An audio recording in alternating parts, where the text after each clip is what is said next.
Assalamualaikum warahmatullahi wabarakatuh. Bertemu lagi dengan saya di channel Tausiah Harmoni. Kali ini saya akan menceritakan tentang Utbah Al-Ghulam. Sebelum saya menceritakan tentang Utbah Al-Ghulam, baik nyalakan tombol subscribe. Yang sudah subscribe saya ucapkan terima kasih. Alkisah Utbah Al-Ghulam. Ada seorang ahli maksiat yang akhirnya mendapat hidayah untuk kembali ke jalan yang dirahmati Allah Subhanahu wa Ta'ala. Usai bertobat, ia dikenal sebagai wali Allah yang doanya mustajab. Sosok tersebut adalah Utbah Al-Ghulam. Di kalangan sufi, Utbah Al-Ghulam adalah sosok yang zuhud, ahli ibadah, dan takut kepada Allah Subhanahu wa Ta'ala. Hal ini dikatakan Imam Al-Ghazali dalam kitabnya, Tahdzib Mukasyafah Al-Qulub.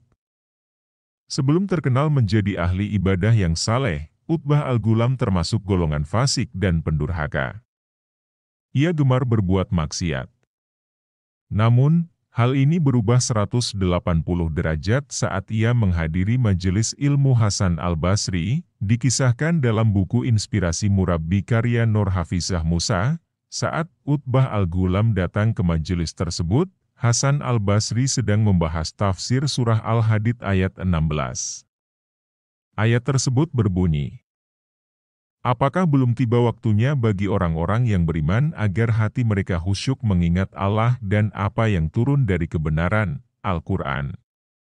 Janganlah mereka berlaku seperti orang-orang yang telah menerima kitab sebelum itu, kemudian mereka melalui masa yang panjang sehingga hati mereka menjadi keras. Banyak di antara mereka adalah orang-orang fasik." Dalam menafsirkan ayat tersebut, Hasan Al-Basri memberi sebuah nasihat yang menyentuh hati sehingga para jemaah menangis. Ada salah seorang pemuda di kalangan mereka berdiri dan berkata, "Wahai mukmin yang paling bertakwa, apakah Allah Subhanahu wa Ta'ala akan menerima tobat dan doa orang fasik dan pendurhaka seperti saya apabila saya berdoa dan bertobat?" Hasan Al-Basri menjawab, "Ya, Allah Subhanahu wa Ta'ala akan menerima tobat daripada kefasikan dan kedurhakaan kamu." Utbah Al-Ghulam yang mendengar perkataan itu wajahnya seketika pucat dan tubuhnya menggigil. Tiba-tiba ia menjerit dan jatuh pingsan. Ketika siuman, Hasan Al-Basri mendekatinya dan membacakan sebuah bait syair.